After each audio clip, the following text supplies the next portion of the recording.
Since the release of tutorial number 5, the developer has made some updates to damage control, largely quality of life, and some functionality. So in this episode, we will go through those changes. The first and most notable of these changes is that when you select your ship and go into the damage control board, there'll be 4 buttons up the top.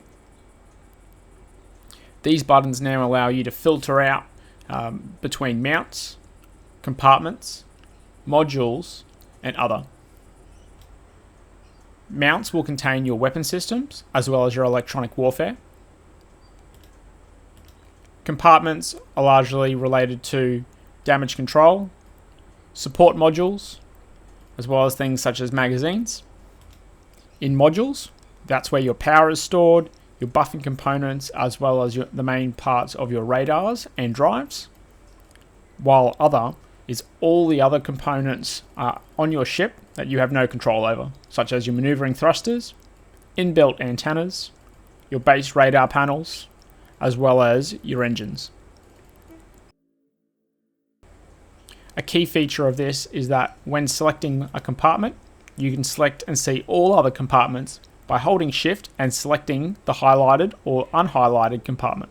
We'll do that here. So holding shift, clicking on component, I can quickly toggle to mount, modules, and other. Likewise, by holding shift and selecting the deselected compartment, we'll be able to bring up the original view. These can be mixed and match to provide the details that you want on your ship as required. Note, this will occur across ships. So here I'll have 3 selected and I'll select other. If I close this damage control board and go to another ship, that setting's going to be saved. Another quality of life improvement is identifying the railgun in its relation to the board. So when hovering over the railgun, not only will you see the name be displayed as your mouse hovers over it, but a white box will appear at the end of an orange line, and that provides an indication as to which railgun is sitting in this module here.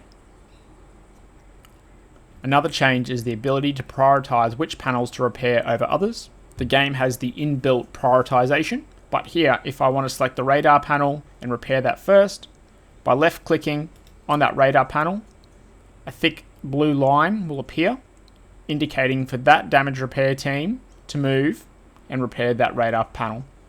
Otherwise, the ship will take control and prioritize in its normal order.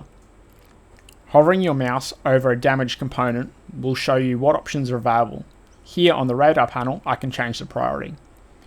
If I come up to a destroyed component, I'm able to restore, and restores are highlighted by purple.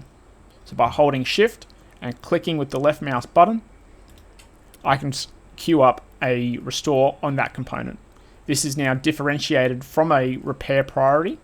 A restore is now indicated by a purple box around the destroyed component for ease of identification from a prioritized repair. Here we can see a fire in a destroyed component whilst we're conducting a restore. So I've prioritized the repair by left clicking and allowing for the light blue without queuing up a restore on that component. I simply want the fire out, but I don't want that module back. Alright, well that ends the changes to damage control. It just so happened that the developer put out the update after the video, and it's great to see the amount of effort that's being put into the game. As we are nearing early access and will then enter early access for a period of time, changes like this will occur, and as they do, I'll continue to bring these updates.